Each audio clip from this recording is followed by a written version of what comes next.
Right, just wanted to take a few minutes. Finally in a position where I want to look at some of the questions that people asked, and I'm going to go all the way back to the beginning of the questions from when I requested that everyone say them. So the first question we're going to answer is from Nutcake72, and Nutcake asked which I would suggest for a right-handed person, right-handed zipper, left-handed zipper. I've always had a right-handed zipper.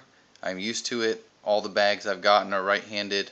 I think either one would work. I think you'll just get used to it real quick. But if you've had a right-handed, all of the bags that you've ever had, I would just suggest to stay with that. I personally don't, like I said, it doesn't matter. After a week, you'll just adapt real quick, and you'll forget that it even mattered. What do I think of the Montbell Super Spirals?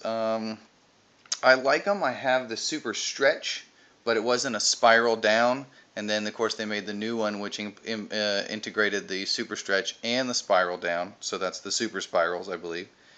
At this point, I really like Western Mountaineering. I really like all of the stuff they've done with the weight of their bags, the quality. It's made in the U.S. All the other bags, the Montbell that I have is made in China. So if I had to do it again, I would probably only buy Western Mountaineering. For me, personally, it's not necessarily about the money because they're close. Montbell's going to be cheaper. But again, I'm trying to spend my money wisely and buy the U.S. Option if I can, and Western Mountaineering seems to be the only one for that. How much does the Western Mountaineering cost? I think I paid total with shipping somewhere around $800 for both bags. So let's call each bag $400. $380, $390. If you get it on sale, maybe $350, $320. It really depends on where it is, whether they want to get rid of it, however it works. And you also wanted to see the packing size from the smaller bag. Let's see here.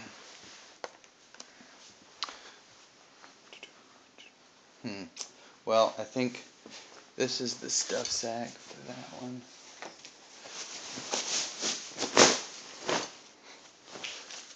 Okay.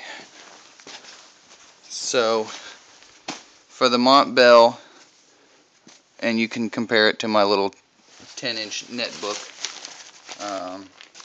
For the Montbell, I used this one here. And in comparison to my hand, so it has one on the inside that closes with the extension on it, and then you stuff the extension inside and you close this one too. This is a really small one. I think this is 1.5 pounds for my 30-degree number 3 Montbell Super Stretch, and this is the one I used. It was a roll top event compression sack that I used for the Western Mountaineering. So it's probably twice the size, but I compressed it down pretty good. I had a couple people say, "Oh, well, you shouldn't compress it down so big, or so tight and all that." It doesn't matter to me. I really don't care. If you look at it from the perspective of these pieces of gear are to last you through this hike, I personally looked at it that way.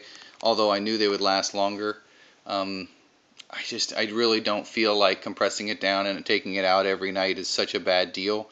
I think you're going to lose more loft in the end from your sweat and from all the stuff that you get all over the bag.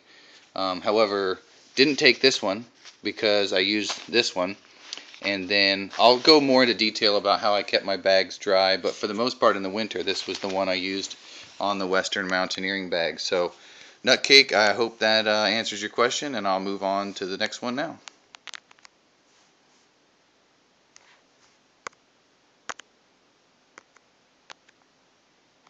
Oh, I locked it. This is a new phone. I'm still trying to figure out how to use it.